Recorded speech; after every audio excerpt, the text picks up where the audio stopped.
Good morning students. Good morning. भाई आप सब लोगों को सबसे पहले शुभकामनाएं। आप सब लोगों ने पूरा साल मेहनत की। ये बात और है कि एग्जाम नहीं है, लेकिन आपकी उसमें कोई गलती नहीं। मैं अगर ऐसा कहूँ कि आपने प्रिपरेशन नहीं की थी और आपको मार्क्स प्रमोशन मिला है तो ये गलत है। हर वो बच्चा जो बोर्ड की एग्जाम के लिए बैठा है वो तैयारी पूरी साल ही करता है। ऐसा कभी नहीं होता जो वो 1 महीने की तैयारी में बोर्ड एग्जाम में जाना है। तो जो लोग आपको बोलते हैं कि भाई तुमने तो मेहनत ही नहीं की तो तुम पास हो गए, वो सब।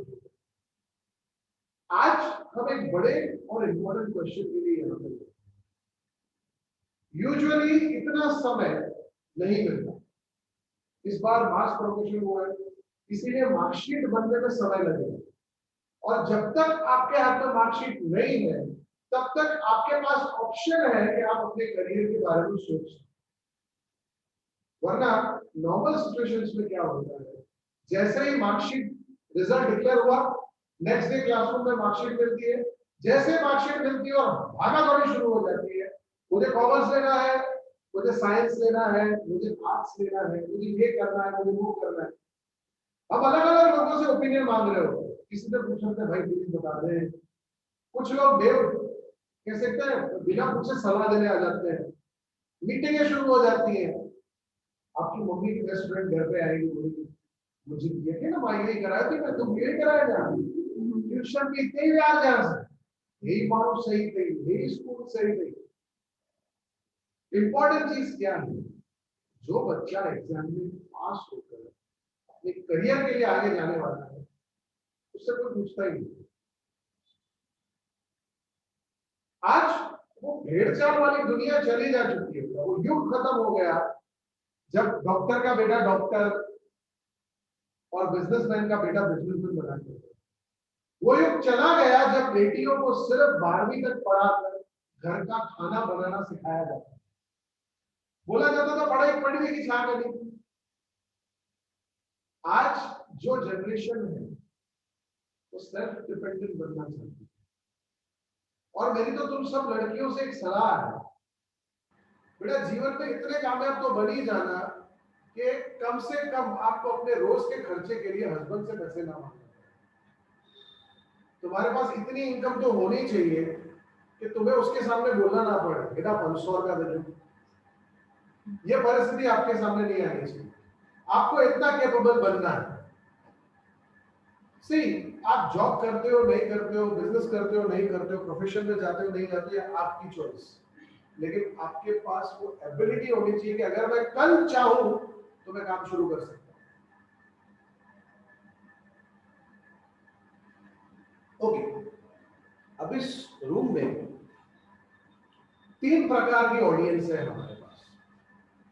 एक वो जो फैसला कर चुके हैं कि मुझे कॉमर्स लेना है या साइंस लेना है या आर्ट्स लेना है। दूसरे वो जो फंसे पड़े हैं, या बहुत सारे लोग बोल रहे हैं साइंस ले ले बहुत स्कोप है, बहुत सारे लोग बोल रहे हैं कॉमर्स ले ले बहुत स्कोप है, मैं कहां जाऊं। और तीसरे वो जिनको लगता है भाड़ में जा पढ़ाई, आगे पढ़ना ही नहीं, डांटो थी, मैं कहीं और जाना चाहता हूं। से फॉर एग्जाम्पल कोई कोरियोग्राफर बनना चाहता है, किसी को कोरियोग्राफर बनना है, किसी को फोटोग्राफर बनना है। अब वो बोल रहा है मैं इसमें टाइम वेस्ट करूं, उससे अच्छा मैं जाके वो अपना स्किल सीखूं। आज आपके इन सारे सवालों के हम जवाब देंगे। सबसे पहले हम अपनी फील्ड ऑफ इंटरेस्ट कैसे डिसाइड करें। मैं कैसे तय करूं कि मुझे कॉमर्स लेना चाहिए या आर्ट्स लेना चाहिए। पुराने जमाने का कॉन्सेप्ट क्या होता था, परसेंटेज के आधार पर बताया जाता था कि ये बच्चा कॉमर्स लेगा, साइंस लेगा या आर्ट्स लेगा। भाई जिनके 80 से ऊपर होते थे वो सब साइंस लेते थे, जिनके 60 और 80 के बीच में होते थे वो कॉमर्स लेते थे, और जिनके 60 से कम होते थे वो आर्ट्स लेते थे। ये सोच हुआ था। लेकिन आज ऐसा नहीं है। आज 90% वाला बच्चा भी कॉमर्स लेता है और 50% बच्चे वाला बच्चा भी साइंस लेता है। मैं आपको लास्ट ईयर का एक एग्जांपल दे सकता हूं। मेरी स्टूडेंट सलीना, सीपीएसई बोर्ड में उस बच्ची ने 93% रिजल्ट लाया। 9.3 CGPA, वहां पे CGPA आता है, बेसिकली कहा जाता है परसेंटेज। 93% वाली बच्ची ने सब्जेक्ट क्या चुना? ह्यूमैनिटीज यानी आर्ट्स। वो आर्ट्स में गई बिकॉज उसका इंटरेस्ट गवर्नमेंट जॉब में है। और हम में से बहुत कम लोग, 0% के आसपास लोग जानते हैं कि अगर आपको गवर्नमेंट जॉब में जाना है तो जितनी अपॉर्चुनिटीज आपको ह्यूमैनिटीज यानी आर्ट्स देगा, उतनी अपॉर्चुनिटीज आपको कॉमर्स और साइंस कभी दे ही नहीं सकते।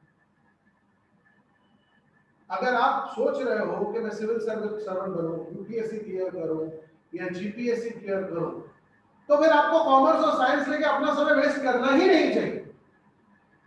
आपको सीधे आर्ट्स और ह्यूमैनिटीज में जाना चाहिए बिकॉज वहां पे आपको थ्योरिकल सब्जेक्ट्स मिलेंगे, वहां पे आपको प्रिपरेशन करने का तरीका मिलेगा।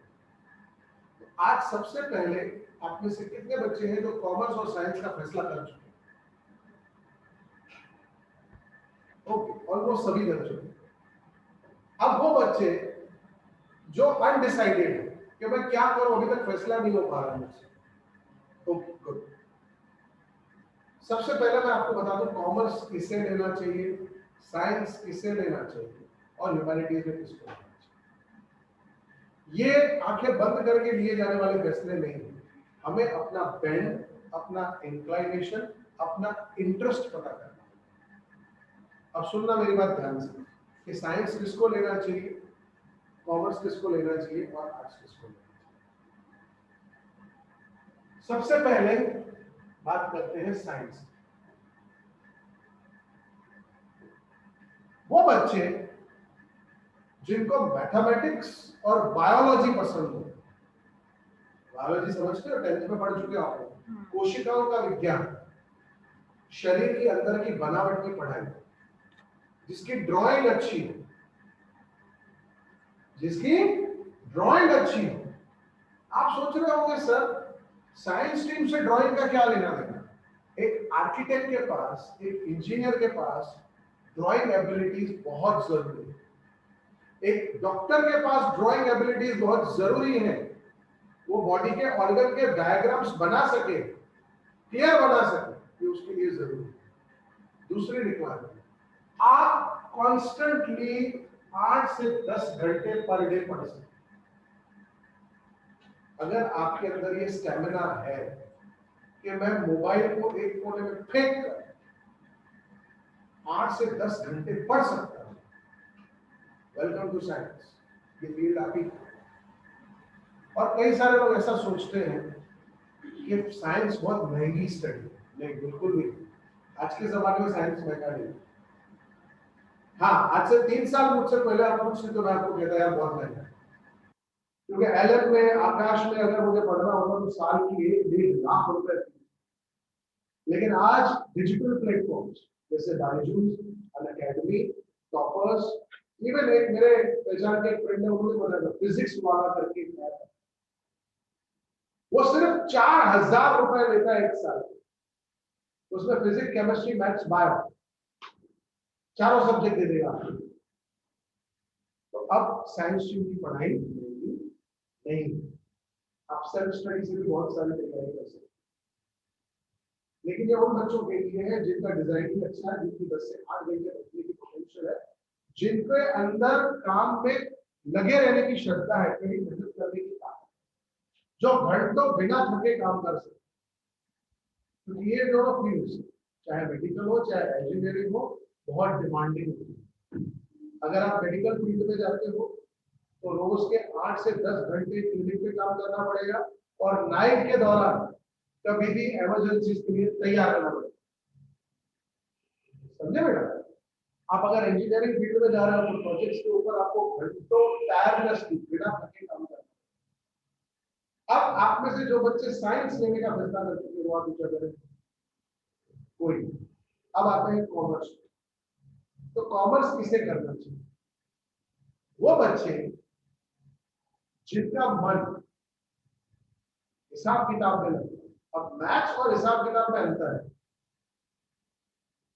ध्यान से समझना। क्या आपकी मम्मी आपको बोलती है बेटा मार्केट जा और ये सामान लेके आ, अगर लिस्ट हाथ में आते ही तुम्हारे दिमाग की कैलकुलेशन दौड़ती है कि खर्चा कितना होगा, ऊपर से मेरा कट कितना मिलेगा, मुफ्त में तो कोई काम करोगे नहीं ना बेटा। जिस बच्चे के दिमाग में ये सवाल चलता है मेरा फायदा क्या है, वो भाई साहब कॉमर्स का बच्चा है। जो बच्चा हर काम से पहले ये सोचे इसमें मुझे क्या मिलेगा, वो बच्चा बना नहीं सकता। कॉमर्स के अंदर आपके अंदर क्या रिक्वायरमेंट होगी, पढ़ाई का समय घटेगा। अब आपको 8 से 10 घंटे नहीं 4 से 6 घंटे पढ़ने की एबिलिटी होनी चाहिए। टॉपिक्स को समझने की आदत होनी चाहिए। 2 भारी सब्जेक्ट्स आने वाले हैं, इकोनॉमिक्स एंड मैनेजमेंट। इन दोनों में समझना, पेशेंस, सब्र के साथ बैठना, गहराई से समझना जरूरी है। अकाउंटेंसी स्टैटिस्टिक्स गेम की तरह, आपको हर लेवल पे सॉल्यूशन मिलेगा। आप सॉल्व करोगे आंसर आएगा, सॉल्व करोगे आंसर आएगा, वो और आपको एक्साइट करेगा। लेकिन क्लरिकल्स में आपके पास पेशेंस, सब्र चाहिए, इकोनॉमिक्स और मैनेजमेंट। लेकिन ऐसा नहीं है कि बहुत डिफिकल्ट सब्जेक्ट है और समझे नहीं कर सकते। अगर ध्यान से सुना जाए तो बहुत इंटरेस्टिंग सब्जेक्ट है और पढ़ा जाए तो बहुत अच्छा स्कोर किया जा सकता है।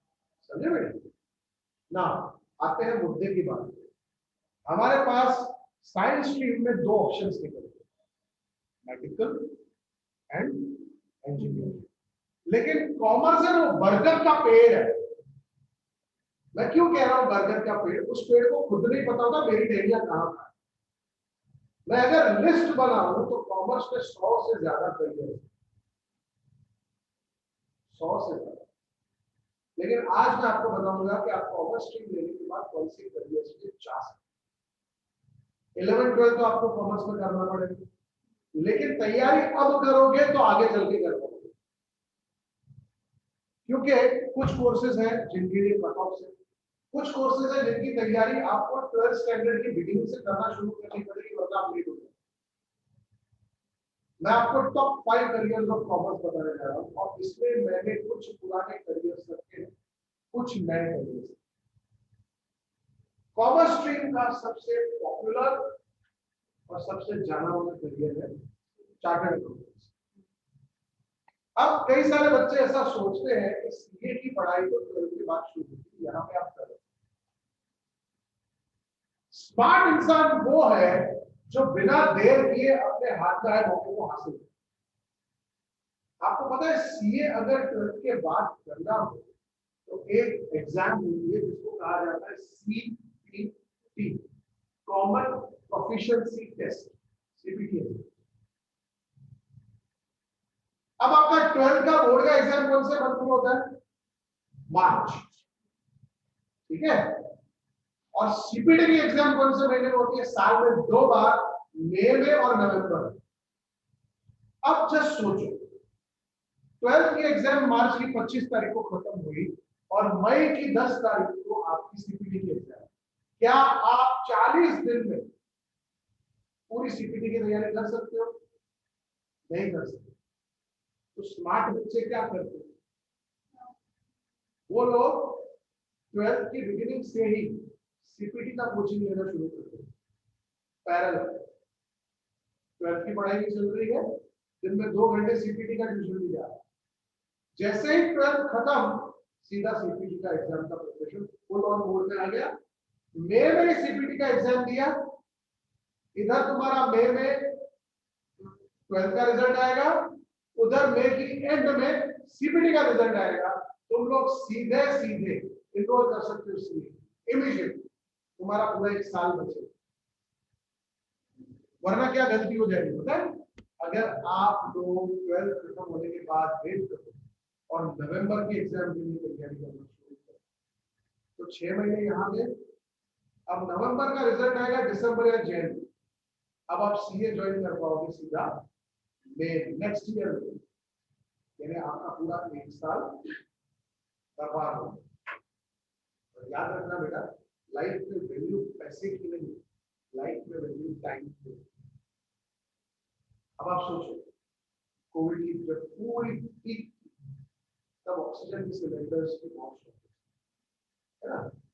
आज अगर किसी मरे हुए पेशेंट के मुंह पे मास्क लगा तो ऑक्सीजन चालू तो पेशेंट बच पाएगा। तो वैल्यू ऑक्सीजन की नहीं थी, वैल्यू टाइम की थी कि उस टाइम ऑक्सीजन नहीं था। अगर उस वक्त ऑक्सीजन मिल पाता तो कितने सारे लोग बच जाते। उसी तरह से सीए पहला, सीए का जो एग्जामिनेशन सेटअप है, सीए पढ़ने के दो आपके पास ऑप्शन है। आप 10th के बाद शुरू कर सकते हो, सॉरी 12th के बाद शुरू कर सकते हो, और दूसरा ग्रेजुएशन के बाद।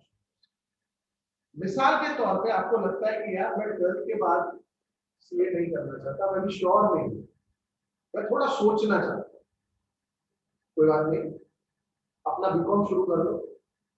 बीकॉम खत्म होते होते आप सीए की तैयारी करना शुरू करो, और सीधे अब आपको सीपीटी नहीं देना पड़ेगा, क्योंकि बीकॉम की वजह से आपको सीपीटी का मिलता है एग्जाम्शन, और आप शुरू करते हो तैयारी आईपीसीसी सीपीटी का नेक्स्ट लेवल, जिसे पुराने जमाने में इंटर कहते हैं। समझे बेटा? इसका नाम समय समय से बदला है। पहले फाउंडेशन, इंटर और फाइनल हुआ करते, फिर आया P1, P2, P3, professional education 1, professional education 2 and professional education 3। फिर नाम आए सीपीटी, आईपीसीसी एंड फाइनल। तो नाम बदलता रहता है, कोर्स और कैरिकुलम ऑलमोस्ट वही है। ठीक है, सीए एक रिवॉर्डिंग करियर है, और सीए करने का कॉन्सेप्ट क्या है मैं आपको बताऊं। ये एग्जाम देश की दूसरी टफेस्ट एग्जाम है। पहली कौन सी है? यूनियन पब्लिक सर्विस कमीशन की एग्जाम, जिसे आईएएस, आईआरएस, आईएफएस की एग्जाम, आईएएस, आईपीएस की एग्जाम। हर साल मैं जो डेटा दे रहा हूं वो चौंकाएगा भी और समझाएगा। हर साल 1 करोड़ बच्चे सीए के लिए एनरोल करते हैं, उसमें से 65% स्टूडेंट्स सीपीटी क्लियर करते हैं। सीपीटी में से जो बच्चे होते हैं वो आईपीसीसी में जाते हैं। आईपीसीसी क्लियर करने वाले बच्चों की संख्या है 22%। फर्स्ट अटेम्प्ट, दूसरे अटेम्प्ट में, तीसरे में कई सारे निकल जाते हैं, लेकिन ये मैं फर्स्ट अटेम्प्ट की बात कर रहा हूँ। भाई पहला ही अटेम्प्ट दिया तो 65% बच्चे पहले अटेम्प्ट में पास होते हैं, उसको दूसरा है। फिर जो आईपीसीसी है उसमें 22% बच्चे ऐसे होते हैं जो एक ही झटके में निकले, और सीए फाइनल 3%।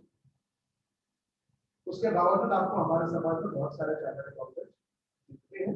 ये प्रूव करता है कि हार्डवर्क और मेहनत आपको आगे ले जाएगी। इतना बड़ा करियर है, इतनी अच्छी प्लेसमेंट मिलती है, इतनी अच्छी सैलरी मिलती है, समाज में एक रुतबा होता है। हमारे सिंधी समाज में डॉक्टर्स के बाद अगर किसी की सबसे ज्यादा वैल्यू है तो वो आगे निकल जाए। किसी के नाम के आगे सीए लग जाए तो हम उसको भगवान मान लेते हैं। डॉक्टर के बाद अगर सेकंड मोस्ट रेप्यूटेबल पोजीशन अगर मानी जाती है तो चार्टर्ड। ना चार्टर्ड अकाउंटेंसी के बाद जो दूसरा सबसे हैपनिंग करियर है वो है एमबीए, या जैसे मैं कहता हूं आईएमबी। अभी आईएमबीए क्या हो? एमबीए तो हमने पहले सुन रखा है। एमबीए के बारे में कितने ने सुन रखा है आपने? ऑलमोस्ट सभी ने सुना है, मास्टर्स इन बिजनेस एडमिनिस्ट्रेशन। तो ये आईएमबीए क्या है? इसे कहा जाता है integrated masters in business administration. अब ये क्या होता है भाई साहब? पुराने जमाने में अगर एमबीए करना हो, जिस युग में मैंने एमबीए किया, तो तरीका क्या था कि अपनी ग्रेजुएशन खत्म करो, ग्रेजुएशन के बाद एंट्रेंस एग्जाम क्या वो क्लियर करो, और कॉलेजों में भटको, किसी अच्छी रेप्यूटेड यूनिवर्सिटी में एडमिशन मिले तो आपका काम। इससे मैं आपको पर्सनल एग्जांपल दूं, मैंने मेरी कैट एग्जाम क्लियर करने के बाद परसेंटेज थोड़े कम आए, तो मैं I am Ahmedabad, I am Bangalore, I am Lucknow, I am Indore, I am Kanpur qualify नहीं, बाहर हो गई। उसके बाद कौन सी यूनिवर्सिटीज है? Christ College Bengaluru, Saint Xavier's labour and research institute Chhattisgarh, अपना क्या बोलते हैं उसको, Jamshedpur, XLRI Jamshedpur, Symbiosis Pune, nursing home Mumbai, वहां पढ़ो। अपना नंबर कहाँ लगा? National School of Business Management NSB, हमने वहां से अपना MBA। तो MBA में इस चीज का खास ध्यान रखना पड़ता था कि इतने बड़े कॉम्पिटिशन में कॉलेज अच्छा है। अब इंटीग्रेटेड MBA का कॉन्सेप्ट कैसा है और ये आपको क्यों पता है? जैसे सीए के लिए मैंने बोला ना आपको बेटा 12th के दौरान ही तैयारी चालू करनी पड़ेगी। इंटीग्रेटेड MBA की भी तैयारी आपको 12th के दौरान शुरू करनी, क्योंकि इसके भी एंट्रेंस एग्जाम मेन है। गुजरात का नंबर 1 MBA कॉलेज कौन सा है? निर्मा यूनिवर्सिटी। IIM की बात ही मत करो, वो तो दुनिया में IIM के अलावा, क्योंकि IIM अहमदाबाद इंटीग्रेटेड MBA नहीं देते। इंटीग्रेटेड MBA देने वाले गुजरात में टोटल 4 कॉलेज जो रेप्यूटेड है, बाकी तो बहुत 4। Number 1 Nirma, number 2 Narayana business school, number 3 GLS Gujarat law society, and number 4 BK Majumdar Ahmedabad university HL college. तो ये टोटल 4 यूनिवर्सिटीज है जिनके इंटीग्रेटेड MBA की बहुत अच्छी है। अब इंटीग्रेटेड MBA की एंट्रेंस एग्जाम का नाम है UGET, under graduate admission test. इसकी तैयारी भी आपको साल भर पहले से करनी होगी। जैसे एग्जाम आपके खत्म होते मार्च में, मेरी UGET की एग्जाम होगी, ये क्लियर करो, इंटीग्रेटेड MBA में ज्वाइन हो जाओ। सबसे बड़ा फायदा क्या? ये डिग्री खत्म होने के बाद तुमको अपना फाइल लेके बाजार में नहीं रखना है कि मुझे नौकरी चाहिए, कंपनियां तुम। जस्ट 1 मिनट है ना, आपको मैं बोल के रख रहा हूं, जस्ट 1 मिनट।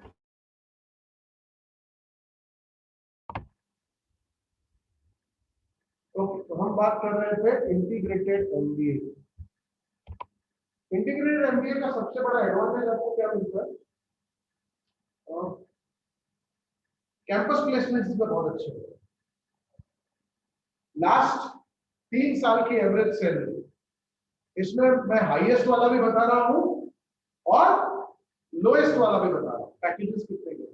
एवरेज पैकेज जाता है, ये प्रेशर का पैकेज तो बहुत बड़ा माना जाएगा क्योंकि इतनी बड़ी सैलरी यूजुअली नहीं मिलती इंडस्ट्री, बट निर्मा का एवरेज पैकेज है 6.5 lakhs पर एनम, सालाना 6.5 लाख। इसमें सबसे हाईएस्ट सैलरी भी इंक्लूड है, सबसे लोएस्ट। आप सोच रहे हो सर सबसे लोएस्ट वाली को बता दो, सबसे लोएस्ट है 4,40,000। तो सबसे बड़ी सैलरी है 12,80,000। जो टॉपर होगा बट ऑब्वियस उसको सैलरी ज्यादा मिलेगी, जो नॉर्मल ग्रेड के बच्चे हैं उनको थोड़ी कम मिलेगी। बट स्टार्टिंग के तौर पे अगर आपको 4.5 लाख रुपए एक साल के मिलते हैं तो मेरे हिसाब से किसी भी लिहाज से वो बुरे नहीं, क्योंकि आप मल्टीनेशनल कंपनी में जॉब कर रहे हो और महीने की लगभग 40,000 रुपए पगार मिलना शुरू हो जाए, वो भी अहमदाबाद के अहमदाबाद में। It's a big big deal. आप जस्ट इमेजिन करिए, आपकी उम्र होगी उस वक्त हार्डली 23 साल। 23 साल की उम्र में जहां पे लोगों को पता नहीं होता है कि करियर में क्या करना है, आप मंथली 40,000 रुपए कमाना शुरू कर चुके हो, और ये तो शुरुआत है। जैसे जैसे आपका करियर आगे बढ़ेगा, प्रमोशन आएंगे, सैलरी। नेक्स्ट जो मैं बताने जा रहा हूं, उसके बाद नारायणा बिजनेस स्कूल, इससे थोड़ा 5,80,000, और वहां पर टॉप और बॉटम का वेरिएशन भी होता है। हाईएस्ट सैलरी 8 लाख है, लोएस्ट सैलरी 4,40,000, उससे कम नहीं। नेक्स्ट है GLS। GLS में एवरेज सैलरी और थोड़ी कम आती है, तकरीबन ऐसा समझिए कि 5 लाख, और अहमदाबाद यूनिवर्सिटी की भी इसी के आसपास 5 लाख रुपए के आसपास एवरेज सैलरी है। ये दोनों यूनिवर्सिटीज का MBA अपैरेंटली न्यू है शायद इस वजह से, otherwise in terms of quality, in terms of education, in terms of exposure इनमें कोई कमी नहीं। तो आपको इंटीग्रेटेड MBA करना चाहिए। MBA मैं सजेस्ट नहीं करता, क्योंकि उसमें आपका समय बहुत जाता है। आप नॉर्मल MBA खत्म करने जाओगे तो 25 साल की उम्र में MBA खत्म हो, प्लस उसमें भी कैंपस प्लेसमेंट मिले ना मिले, there is no guarantee of.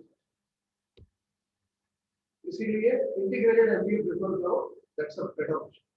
Next जो चीज आपको मैं बताने जा रहा हूं वो करियर के बारे में शायद आप में से बहुत कम लोगों ने सुना है, दैट इज ACCA, अब ये क्या चीज आ गई भाई साहब, आपको अभी अभी मैंने बताया सीए फाइनल में क्लियर होने का चांस कितना है, 3%।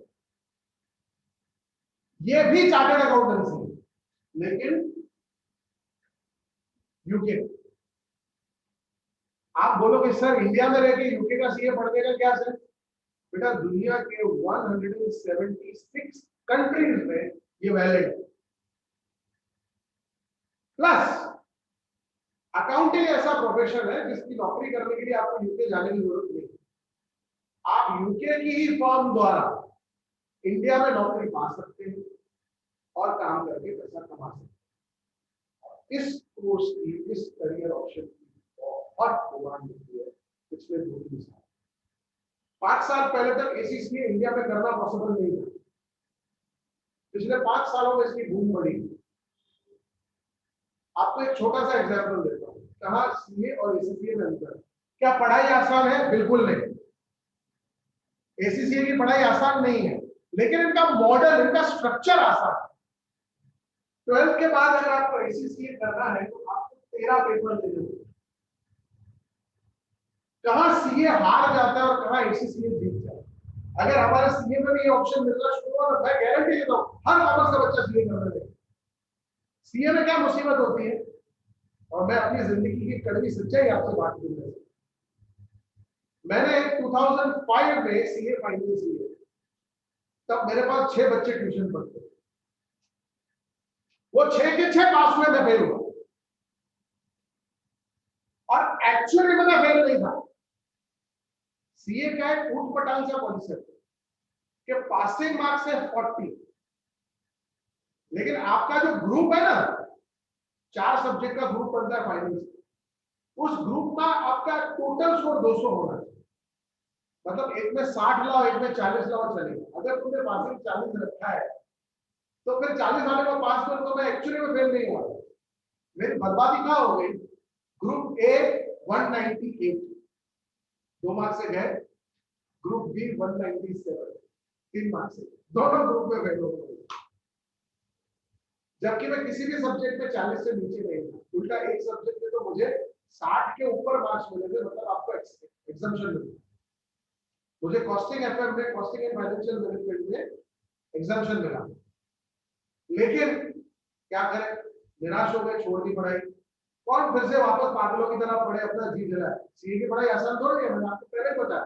रोजाना 8 से 10 घंटे लगातार पढ़ना पड़ता है, कहीं से भी कोई भी क्वेश्चन आ जाए।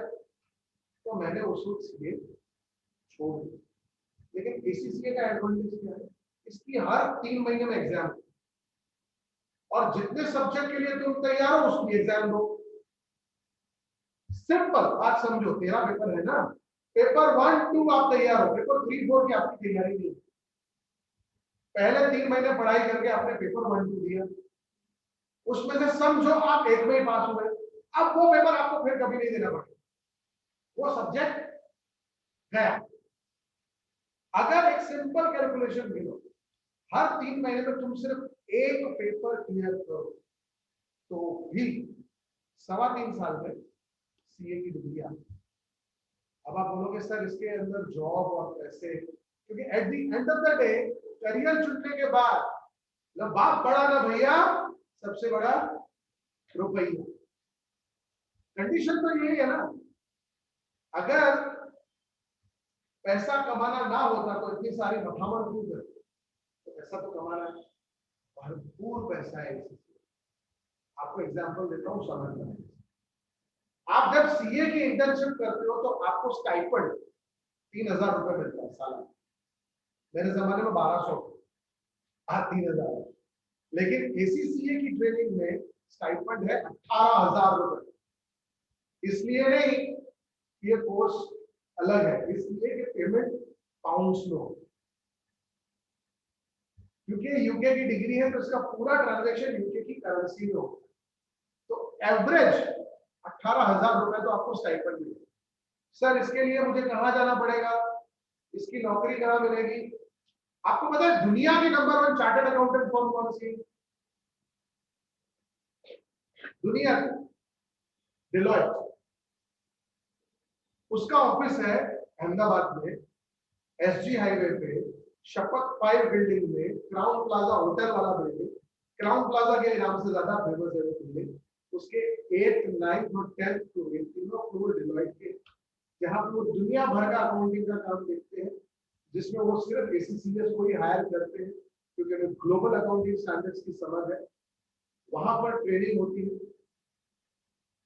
18,000 रुपए का स्टाइपेंड है। उसके बाद फाइनल्स खत्म होने से पहले पहले वो लोग जॉब पे नहीं होते। अगर सपोज उनका काम, आपका काम उनको पसंद है, जैसे मैं आपको बता दूं, रिसेंटली देवांशी ठक्कर नाम की मेरी स्टूडेंट है जो वहां पे राइट नाउ जॉब कर रही है। उसकी फाइनल एग्जाम अभी हुई नहीं है, उसके दो एग्जाम बाकी है, हो गए, वो नेक्स्ट टाइम में देने वाले हैं। लेकिन उन्होंने पहले से उसको बता दिया है कि हम तुझे 45,000 पर मंथ सैलरी दे देंगे, कोई इंटरव्यू नहीं, कुछ भी नहीं, वो जैसे ही तेरा फाइनल खत्म वो हमें ज्वाइन कर दे।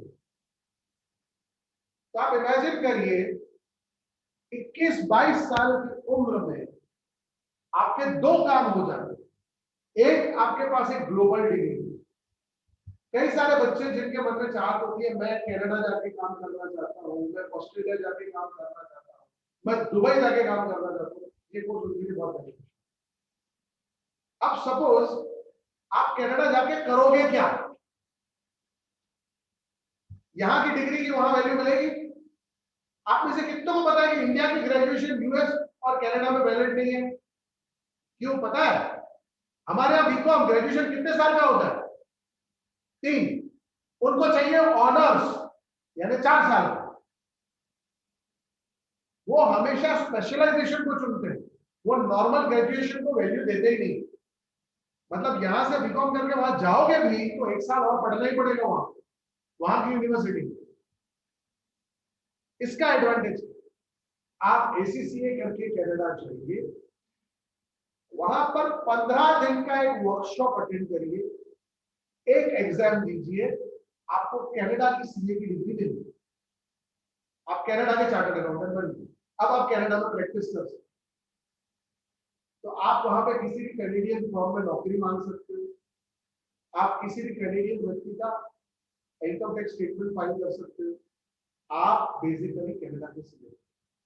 उसी तरह से दुबई, क्योंकि यूएई में अलग अलग शहर है और हर किसी का अपना अपना काम है।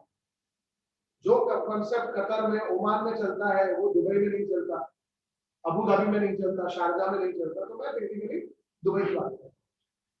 दुबई में आपको सिर्फ और सिर्फ 7 दिन की ट्रेनिंग अटेंड करनी है, कोई एग्जाम नहीं, और आप वहां की सीए बन जाए। जैसे मैंने बताया 176 कंट्रीज है पूरी दुनिया में जो इस कोर्स को एक्सेप्ट कर सकते हैं। तो जिनको इच्छा है कि मैं विदेश चला जाऊं, वहां जाके अपना करियर बनाऊं, वहां जाकर लाखों खर्चा करके पढ़ाई करने से इंडिया में रहकर पढ़ाई करो, ट्रेनिंग हासिल करो। इंडिया में भी जॉब तो है ही, लेकिन आपको लगता है नहीं यार विदेश जाना है, जाओ विदेश, वहां जाके बेसिक एग्जाम की तैयारी दे दो, जाओ आगे जाकर अकाउंटेंट, कमाओ पैसे भर। ये किसी भी लेवल से सीए से कम मेहनत वाला नहीं है, लेकिन ये आसानी से क्यों पूरा होता है? क्योंकि फॉर्मेट आसान, बात समझ लो। वहां पे आपको एक साथ 4 पेपर मिनिमम देने पड़ेंगे, एक ग्रुप देना पड़ेगा। यहाँ पे आप जितने सब्जेक्ट के लिए तैयार हो उतने सब्जेक्ट की एग्जाम दो। आपके सपोज फैमिली में मैरिज है, आप पढ़ाई को फोकस नहीं कर रहे, आप सिर्फ एक सब्जेक्ट प्रिपेयर करें, तो उसकी एग्जाम दे दो। हर 3 महीने में एग्जाम होती है, तो आप कॉन्स्टेंटली एग्जाम दो। प्लस ये कोर्स क्यों बेनिफिशियल, आप अपना जो अकाउंट सीखोगे ना अभी, वो लेजर वाला अकाउंट आपको सिखाएंगे। अकाउंट में जर्नल एंट्री करो, चोपड़े बनाओ, ये पुराना और नॉन एग्जिस्टेंट है। तुम्हारे पापा, तुम्हारे अंकल, तुम्हारे फैमिली मेंबर्स अपनी अकाउंट किस पे बनाते हैं? टैली पे बनाते हैं, डिजिटल अकाउंटिंग करते हैं। आपको क्या सिखाई जा रही है? डेबिट क्रेडिट करो बैठ के, पुराने जमाने में। एसीसीए में पूरी अकाउंटिंग डिजिटल, पूरी कंप्यूटराइज अकाउंटिंग। तो ये बहुत गजब का कोर्स है। इतने में इसको शॉर्ट में खत्म करूंगा बोल के, दुनिया की पहली सीए की डिग्री एसीसीए, बाकी जो भी सीए बने हैं उसको कॉपी करके ही बने। तो बहुत अच्छा कोर्स है। सर खर्चा कितना आता है? सीधी बात है, आप सोचोगे उसके बारे में। एसीसीए की क्वालिफिकेशन का टोटल खर्चा, जिसमें पेपर के एग्जाम्स की फीस, रजिस्ट्रेशन और ट्यूशन, क्योंकि आपको उसकी कोचिंग लेनी पड़ेगी, अपने आप सेल्फ प्रिपरेशन से एसीसीए नहीं होगी, समझे बेटा? लगभग लगभग 4.5 से 5 लाख रुपए का खर्चा है। लेकिन ये खर्चा आप खुद ही भरपाई कर सकते हैं। क्यों? क्योंकि पहले 6 पेपर देने के बाद आपको स्टाइपेंड मिलना शुरू हो जाएगा, आप महीने के 18,000 कमाना शुरू कर देंगे। तो आप जस्ट एक सिंपल एग्जांपल लो, और पैसे सारे एक साथ नहीं दे लो, जैसे जैसे आप एग्जाम देते जाते हो वैसे वैसे आपके पैसे भरे जाते। यानी अगर आपके पास पहले 6 पेपर का बजट हो, तो उसके बाद आगे का काम आपकी इंटर्नशिप की सैलरी आपको हेल्प करेगी। आप सिंपल कैलकुलेशन गिनो, अगर महीने के 18,000 रुपए आपके आ रहे हैं और आप उसको किसी भी और खर्चे में यूज नहीं कर रहे, सिर्फ पढ़ाई में यूज करना चाहते हैं, तो साल भर में मेरे हिसाब से लगभग लगभग 2.5 लाख रुपए जितना आपका इकट्ठा होगा। तो जब तक आपका एसीसीए खत्म होगा, आप अपनी पढ़ाई को फंड कर चुके हो, समझे बेटा? इसके लिए मिनिमम कितना परसेंटेज चाहिए? 55%। वो बच्चा जिसके 55% है, उससे ज्यादा है करेंगे वो एसीसीए। अब नेक्स्ट जो मैं बताने जा रहा हूं वो है इंटीग्रेटेड एलएलबी। वो जमाने चले गए जब सीएस करते थे, जब सीएफए करते थे लोग। नहीं बेटा, अब सीएस और सीएफए का कोई नहीं। अब करिए इंटीग्रेटेड एलएलबी, 5 साल का डेडिकेटेड एलएलबी का प्रोग्राम। आप जब 12th में हो उसी टाइम पे एक एग्जाम की तैयारी करो जिसका नाम है CLAT, common law admission test. CLAT की तैयारी करो, क्लैट का एंट्रेंस एग्जाम क्लियर करो। आप बहुत नसीब वाले हो कि आपके अहमदाबाद में 5 ऐसे कॉलेजेस हैं जो इंटीग्रेटेड एलएलबी प्रोवाइड करते हैं, जिसमें 2 तो बहुत नामचीन, JLN Gandhinagar and GLS Gujarat law society Nawalpur. यहाँ पर 5 साल तक एलएलबी की तैयारी करवाई जाएगी। अब आप सोचोगे सर वकील बन के मुझे क्या करना? बेटा, वकीलों का काम सिर्फ कोर्ट में केस लड़ना नहीं, आजकल जमाना है कॉर्पोरेट लॉयर। हर कंपनी को एक लॉयर चाहिए जो उसको रिप्रेजेंट करे, and they are paid packages like anything. मैं आपको एक छोटा सा एग्जांपल देता हूँ। इसी साल, इस पेंडेमिक ईयर में, जहां पे नौकरियां जा रही, मेरी स्टूडेंट कृष्णा शेख, उसने अपना इंटीग्रेटेड एलएलबी जीएलएस में खत्म किया। उसको max Bupa health insurance company ने हायर किया है। कितनी पगार दी होगी कैंपस पे उसने? 7 लाख रुपए पर ईयर। करियर की बिगिनिंग में 7 लाख रुपए पर ईयर के तौर पर वो बंदी जॉब करेगी एज अ कॉर्पोरेट क्यूआर। क्योंकि कई सारी कंपनी, जैसे इंश्योरेंस कंपनी, उसके बाद ढेरों डिस्प्यूट आता है, लोग इंश्योरेंस का क्लेम मांगते हैं, तो उनको लड़ने के लिए बाकायदा लॉयर्स की फौज खड़ी की जाती है जो कोर्ट में जाके रिप्रेजेंट कर सके, उनके बारे में बात कर सके। बाकी जैसे मैंने कहा, हर किसी का अपना स्किल। कृष्णा तो वैसे भी ब्रिलियंट बच्चे, जो काम उसका टीचर नहीं कर पाया उस बच्चे ने किया। कृष्णा क्योंकि एलएलबी की स्टूडेंट थी, तो एलएलबी के स्टूडेंट को मॉक कोर्स अटेंड करते हैं, नकली कोर्स सजाई जाती है, केस रखा जाता है, डिस्कशन होता है। कृष्णा सुप्रीम कोर्ट के मॉक राउंड में पहुंची थी और वहां पे उस बंदी ने टॉप प्राइज गेन किया था। She was given the trophy from the hands of prime minister Narendra Modi. मेरा कोई फोटो नहीं है नरेंद्र मोदी के साथ, मेरी बच्ची का है। Students can go beyond their teachers could never go. मैं कभी नहीं जा पाया उस जगह पे, वो समझे बेटा? ये भी 5 साल का कोर्स है, दिल लगा के पढ़ाई करो, बहुत अच्छे पैकेजेस है। और वैसे भी अब तो लॉयर्स के लिए बड़ा स्कोप आने वाला है। रीजन भी क्योंकि हमारे देश में इतने सारे पेंडिंग केसेस हैं, तो खत्म करने के लिए सुप्रीम कोर्ट ने ऑर्डर दिया कि टोटल मिलाकर 8,000 वर्चुअल कोर्ट बनाए। यानी केस की सुनवाई के लिए आपको कोर्ट जाना नहीं पड़े, आप अपने घर में बैठो, दूसरा व्यक्ति अपने घर में बैठेगा, जज अपनी जगह पे बैठेगा, लॉयर अपनी जगह पे बैठेगा, और वर्चुअल कोर्ट लगेगी ताकि केसेस का निपटारा जल्दी। तो इतने सारे केसेस के लिए लॉयर्स भी तो चाहिए। सर मुझे केस नहीं लड़ना, तो दस्तावेज का और नोटरी का काम करोगे ना बेटा, तो भी अंट शंट पैसा कमाओ। LLB is a very good option. अब सीए हो गया, आईएमबीए हो गया, एसीसीए हो गया, आईएलएलबी हो गया। अब जो पांचवा देने जा रहा हूं ना, उसके बारे में बहुत कम लोगों को जानकारी। आप में से कोई है जिसको कंप्यूटर में इंटरेस्ट है, जिसको दिल करता है कि यार कंप्यूटर्स कर रहे थे, उनके लिए खास है। अब तक ऐसा माना जाता था कि कॉमर्स स्ट्रीम में कंप्यूटर करना है तो बीसीए एमसीए, नहीं, कॉमर्स स्ट्रीम में साइंस की डिग्री। कुछ नया लग रहा है ना सर, कॉमर्स में साइंस की डिग्री? हाँ, क्वालिफिकेशन का नाम है MSc IT, computer programming. It's an equivalent degree to a computer engineer, master of science in information technology. इस कोर्स के बारे में बहुत कम लोग जानते हैं, इसकी छोटे में हाईलाइट दे देता हूं। इसमें जितनी पगार मिलती है ना, तुम इमेजिन नहीं कर सकते, तुम गिनना भूल जाओगे इतनी पगार मिलती है। सिर्फ तुम्हारे अंदर वो टैलेंट होना चाहिए, और ये थोड़ा कठिन है। 12th में एक तो रिजल्ट चाहिए होगा आपको 85% से ज्यादा,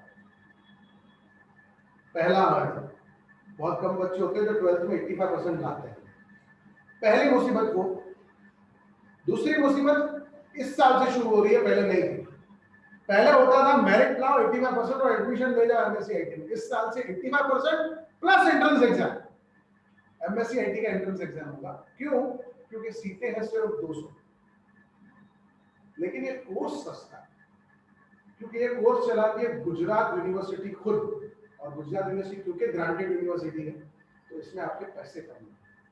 3 लाख रुपए के खर्चे में आपकी एमएससी आईटी की डिग्री खत्म होगी। कैंपस प्लेसमेंट गजब का होता है। दृष्टि जाडेजा नाम की मेरी स्टूडेंट, मैं आपको सारे एग्जांपल रियल लाइफ लोगों के दे रहा हूं, कोई भी ऐसा नहीं है कि मैंने कोई और यूनिवर्सिटी का चुरा दिया। ये जितने भी करियर्स मैंने आपको बताया मेरे खुद के स्टूडेंट्स ने किए, मैं इसीलिए ऑथेंटिकली आपको बोल रहा हूं। दृष्टि जाडेजा, बहुत कॉमेडी कहानी है बच्ची, 10th में 62% आए। कुछ बच्चे होते हैं लेट जाते, 11th में आके जुनून हो गई बच्ची पढ़ाई के पीछे, मेरे को तो दबा के पढ़ा। 12th में लाए 88%। उस टाइम पे एंट्रेंस एग्जाम थी नहीं, ये बात है 2013। एमएससी आईटी के बारे में बहुत जानते ही नहीं थे। 2013 में उसने ज्वाइन किया, 2018 में बच्ची ने पास आउट कर दिया। वो पहली प्लेसमेंट मिली टाटा कंसल्टेंसी सर्विसेज में, हैदराबाद। पगार कितनी? 6 लाख रुपए पर है। आईटी फील्ड के लिए बड़ी पगार नहीं है, 50,000 रुपए महीना ही है, लेकिन किसी नए व्यक्ति के लिए जिसने अभी अभी डिग्री हासिल की है, अच्छी से नसीब का खेल होता है। उसी दौरान एक ग्लोबल आईटी फर्म है एक्सेंचर, उसने उसके लिए अप्लाई कर दिया, वहां का इंटरव्यू दिया और बच्ची सिलेक्ट हो गई। एक्सेंचर के बेंगलोर हेडक्वार्टर्स में उसको जॉब मिली, जहां पे सैलरी बढ़ के हो गई 9.5 लाख। लेकिन लड़की वहां पे भी नहीं हुई, ये उसने सिर्फ 1 साल में किया है। 2019 के नवंबर में उसने सन माइक्रो सिस्टम्स के लिए अप्लाई किया और वो लड़की सिलेक्ट हो गई। अब लड़की कहां है? Texas, America. कंपनी की तरफ से घर है, ट्रांसपोर्टेशन के लिए व्हीकल है, लुक आफ्टर करने के लिए मेड है, और पगार कितना होगा? इंडियन करेंसी में 39 लाख पर ईयर। ये उसको पैसे मिलते हैं उसके एक्सपेंडिचर के ऊपर, उसका कॉस्ट ऑफ लिविंग तो कंपनी बेयर कर रही है। And she presently working with Sun Micro. और ऐसा नहीं है कि करियर बनाने के लिए बाहर ही जाना पड़ता है, इंडिया में रहकर भी, गुजरात में रहकर भी करियर बनाया जा सकता है। अगर वो इंडिया में रहकर किसी आईटी फर्म के साथ काम करती है, तो टीसीएस, एचसीएल, इंडिया में आईटी कंपनियों की कमी नहीं। अब आपको एक छोटा सा एग्जांपल दें, ये मैंने एलएलबी का एग्जांपल दिया। मेरा खुद का स्टूडेंट निखिल वासवानी, गुजरात, भारतीय एक्सा लाइफ इंश्योरेंस का हेड, पूरी गुजरात को लड़का हैंडल करता है। निखिल वासवानी, उम्र कितनी? 25 साल। आईएलएलबी, इंटीग्रेटेड एलएलबी। 2 साल पहले उसने भारतीय एक्सा ज्वाइन किया था, आज भारतीय एक्सा का गुजरात हेड है वो, पूरे गुजरात में भारतीय एक्सा के ऑपरेशन करने को। तो आपके ऊपर निर्भर करेगा, आपके ऊपर निर्भर। ये थे कॉमर्स के 5 करियर्स। बाकी इनके अलावा आपको दुनिया के जहां के करियर बताएंगे लोग, बीबीए कर ले, ये कर ले, वो कर ले, करने को तो बहुत कुछ किया है, लेकिन करो तो वो करो जहां पे आपको आपके पैसे का वर्थ है। इसीलिए मैं आपके साथ आज ढेरों करियर सिलेक्ट करने के लिए नहीं हूं। लेकिन हाँ, अगर दिमाग में कंफ्यूजन हो ना कि क्या करना चाहिए और पता नहीं चल रहा हो, तो सेफ ऑप्शन प्ले किया, बीकॉम कर लो। आपको सेकेंड ईयर से दिमाग में आइडिया आना शुरू हो जाएगा कि मुझे क्या करना है। आपके 2 साल बर्बाद होंगे, क्योंकि जो काम आप 12th के बाद इमीडिएटली शुरू कर रहे थे वो आपको 3 साल बीकॉम खत्म करने के बाद करना है। लेकिन कॉमर्स का एक एडवांटेज ये है, कॉमर्स आपको हमेशा दूसरा मौका देती है, साइंस में दूसरा मौका नहीं मिलता। साइंस में 12th के बाद अगर आपने मेडिकल नहीं कर पाए तो ऐसा नहीं है कि बीएससी के बाद में मेडिकल कर सकते, समझे मैडम? ये सबसे बड़ा एडवांटेज है कॉमर्स की। ये सारी क्वालिफिकेशन, चाहे एलएलबी हो, चाहे एसीसीए हो, चाहे एमबीए हो, चाहे सीए, ये नहीं, ये 12th के बाद ही होगी। बाकी वाले सारे जो है वो बीकॉम के बाद भी किए जा सकते हैं। बेटा अब यहाँ पर मेरा एक्सप्लेनेशन पार्ट खत्म हो गया, क्योंकि आपको से किसी का भी मुझे नहीं लग रहा कि आर्ट्स में इंटरेस्ट है कोई जो आर्ट्स में ह्यूमैनिटीज में जाना चाहता है, तो मैं वो उसको डिस्कस नहीं करूँगा। अब अपने क्वेश्चन पूछना शुरू करिए जो आप फटाफट, इंतजार मत करो किसी दूसरे का, मन में सवाल है तो पूछो। हाँ पूछो। कर सकते हैं लेकिन थक जाओ, क्योंकि इंटीग्रेटेड एमबीए में भी आपको दिन के 6 घंटे जाके कॉलेज में पढ़ना पड़ेगा, एसीसीए में भी दिन के 6 घंटे की कोचिंग देनी है, तुम्हारे पास इतना टाइम कहाँ है, प्लस इंटर्नशिप आएगी तो कर नहीं पाओगे। हम रोबोट नहीं है ना राजा, इंसान है ना। हर इंसान का एक लर्निंग लेवल, लर्निंग कर्व और फटीग होता है, स्ट्रेस होता है। पढ़ाई एक ड्यूरेशन तक की जा सकती है, उसके बाद आप जैसे 5 घंटे 6 घंटे पढ़ लोगे तो आप थक जाओ, उसके बाद आपके दिमाग को थोड़ा रेस्ट चाहिए। हाँ, एक के बाद दूसरा कर सकते हो।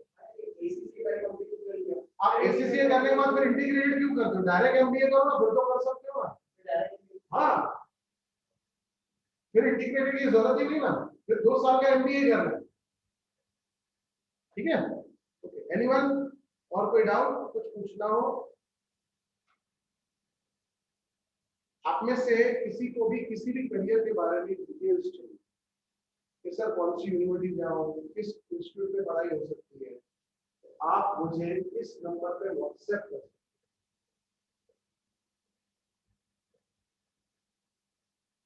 तो मेरा नंबर है, आप चाहे अपने फोन में सेव कर लें, इस नंबर पे व्हाट्सएप करें। कॉल का मैं शायद रिप्लाई ना दूं, लेकिन व्हाट्सएप का रिप्लाई आपको पक्का मिलेगा।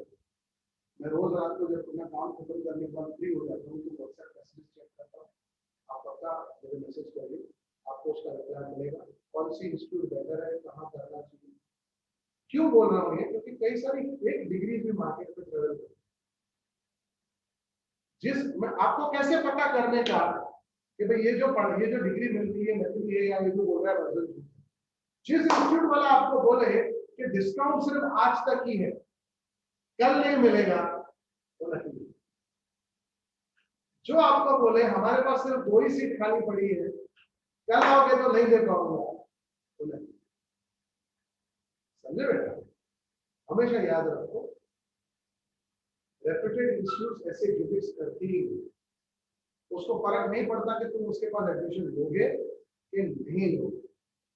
2 यूनिवर्सिटीज में खुला खुला बोलता हूँ जिनके ऊपर मुझे डाउट है, एक कर्नाटक यूनिवर्सिटी, दूसरा साबरमती यूनिवर्सिटी। क्यों? क्योंकि कंपैरेटिवली नई यूनिवर्सिटी है, उनका कोई पुराना ट्रैक रिकॉर्ड नहीं। मैं ऐसा नहीं कर रहा हूँ बिल्कुल भी कि इनकी डिग्रीज फेक है, लेकिन मुझे डाउट, तो मैं कोई भी मेरा बच्चा पूछे तो मैं ये 2 के लिए मना नहीं करूँगा। बच्चा बहुत सारे ऑप्शन है, चले जाओ वहां। Anybody having any other doubt? Okay, तो आज का सेशन हम यही खत्म करते हैं। उम्मीद करता हूँ कि ये सेशन आपके लिए फ्रूटफुल रहा होगा, आपको कुछ सीखने को मिला होगा। करियर के रिलेटेड और भी कोई डाउट्स हो और भी कोई क्वेरीज हो तो आप मुझे इस नंबर पर व्हाट्सएप कर सकते हैं। और आज नहीं, लेकिन जब 12th के एग्जाम होंगे तो पक्का मेरी याद तुम लोगों को आएगी, क्योंकि हमारी आदत है, हम बारिश होने के बाद घर में ढूंढते हैं कि मेरा छाता था। हम प्लानिंग करके नहीं रखते कि कल बारिश होने वाली है तो छाता निकाल के रखते।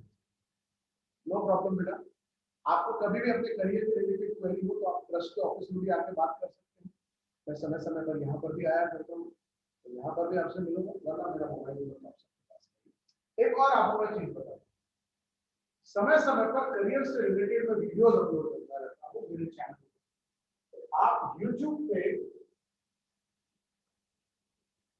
अशोक मेघनानी भी सर्च कर सकते हैं,